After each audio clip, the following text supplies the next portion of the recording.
90-cı illərin usta Əbdülhüseyni, şəhid Əbdülhüseyn Borunsi. Kim Allahdan qorxsa, təqvalı olsa, Allah ona çətinliklərdən bir çıxış yolu açar və ona gözləmədiyi yerdən ruzi verər. Kim Allaha təvəkkül etsə, Allah ona kifayət edər. Artıq bir neçə il idi ki, yay tətilində məktəblər bağlanan kimi işləməyə gedirdim. Velosiped təmiri, gülçiçək becərilməsi, dərzi yanındakı şagirdliyim həm asudə vaxtımı doldurur, həm də bacarıqlarımı artırırdı. Lakin bu il biraz fərqli idi. Çünki sənət öyrənməklə yanaşı bir məqsədim də var idi. Həbib əminin mağazasındakı o yeni velosipedlərdən birini almaq üçün pul yığmaq. Velosipedlərin yeni seriyası elə gözəl idi ki, adam baxanda ürəyi gedirdi. Atama öz qazancımla velosiped almaq istəyirəm deyəndə, o məni çox həvəsləndirdi. Öz zəhmətinlə aldığın şey həm sənə daha şirin olar, həm də qədrini daha yaxşı bilərsən. Yayın əvvəli atam dost tanışına tapşırmışdı ki, əgər mənim üçün etibarlı və münasib bir iş yeri olsa, bizə xəbər versinlər. Əlbəttə, hamı yaxşı bilirdi ki, atamın etibarlı yer dediyi yalnız təhlükəsizlik deyil, həm də sahibinin halal-haram bilməsi idi, deyirdi. Allahdan qorxan adam hər cəhətdən etibarlıdır. Elə ki, Rəcəb əminin öz meyvə dükanı üçün şagird axtardığını eşitdi, üzü güldü. Rəcəb əmi cəbhədə bizim diviziyanın tədarük rəisi idi. Çox ləyaqətli insandır. Sonra telefonu götürüb ona zəng etdi. Rəcəb əminin dükanına gedəndə atamın dediyi bütün o gözəl xüsusiyyətləri elə ilk baxışdan onun simasında və rəftarında gördüm. Yaşlı olsa da gümrah və çevik bir kişi idi. Nuraniyyəti ağappaq saqqalına qarışmışdı. Atamın dediyi kimi bu nuraniyyət gecə namazının və Allaha bəndəliyin əsəri idi. Beləcə ertəsi gündən bu salih insanın yanında şagirdliyə başladım. İlk gün çatanda gördüm ki, Rəcəb əmi sonuncu meyvə yeşiklərini rəflərə boşaldır. Utana-utana yaxınlaşıb dedim: "Əmi, gecikmişəm." Gülümsəyib dedi: "Yox oğlum, mən çox tez gəlmişəm. Sən vaxtında gəlmisən." Qaçıb qalan yeşikləri gətirdim və onun göstərişi ilə rəflərə düzdüm. Rəcəb əmi işləyə-işləyə dodaqaltı Əhl-i-Beyt əleyhissalamun mədhiyələrini zümzümə edirdi. Halı elə xoş idi ki, onun yanında bu yayın və çox fərqli keçəcəyini bütün varlığımla hiss edirdim. 1-ci ayın sonu. Rəcəb əminin yanında şagirdliyim ilk ayı su kimi keçib getdi. Amma ondan çox şey öyrəndim. Məsələn, öyrəndim ki, səhər tezdən durmaq insana gümrahlıq gətirir. Simadan əskik olmayan təbəssüm isə başqalarına xoş əhval ötürməyin ən asan və pulsuz yoludur. Əminin dini xatırlatmaları da maraqlı idi. Yadımdadır, bir dəfə mənə iş görəndə zikr etməyi tövsiyə etmək üçün yanımdan keçəndə zarafatla dedi: "Ay bala, ayaqların yeriyir, əllərin işləyir. Bu arada dilin gileylənməsin ki, bəs mən niyə boş qalmışam? Onu da Allahın zikri ilə hərəkətə gətir." Onun ehtiyacı olanlara etdiyi köməklərin sayını itirmişdim.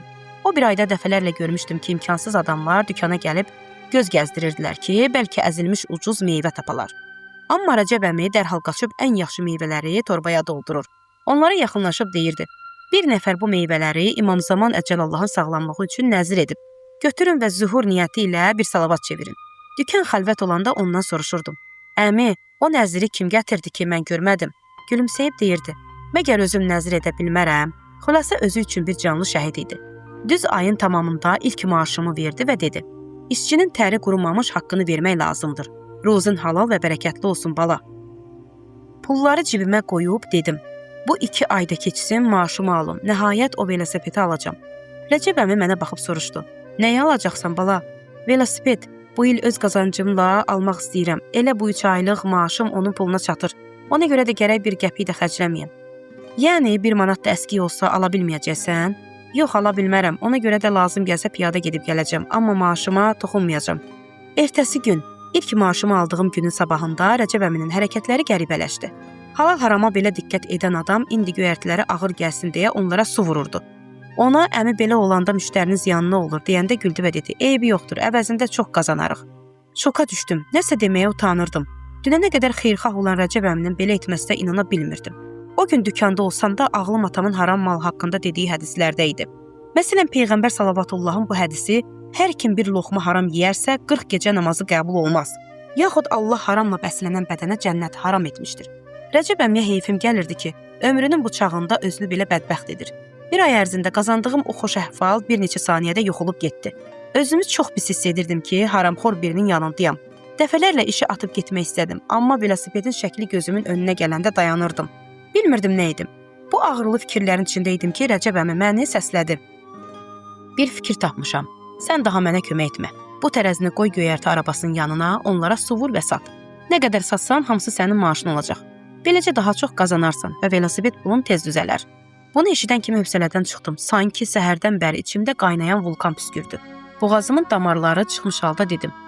Bəsdirin Rəcəb bəy, mən xahiş edirəm. Elə bilirsiniz velosipedi sevirəm deyə haram iş görməyə razı olaram. Bu pullar mənim boğazımdan keçməz. Bunu deyib ağlaya-ağlaya dükandan qaçdım. Başımı aşağı salıb sürətlə gedirdim ki, Rəcəb əmi küçəyə qaçıb məni çağırdı.